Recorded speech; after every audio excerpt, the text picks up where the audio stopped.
محمد رسول الله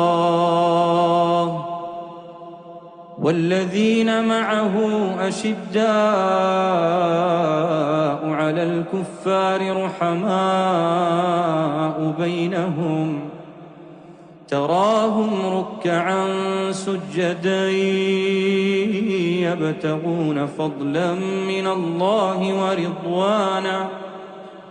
سيماهم في وجوههم من أثر السجود ذلك مثلهم في التوراة ومثلهم في الإنجيل كزرع أخرج شطأه فآزره فاستغلظ فاستوى على سوقه يعجب الزراع ليغيظ بهم الكفار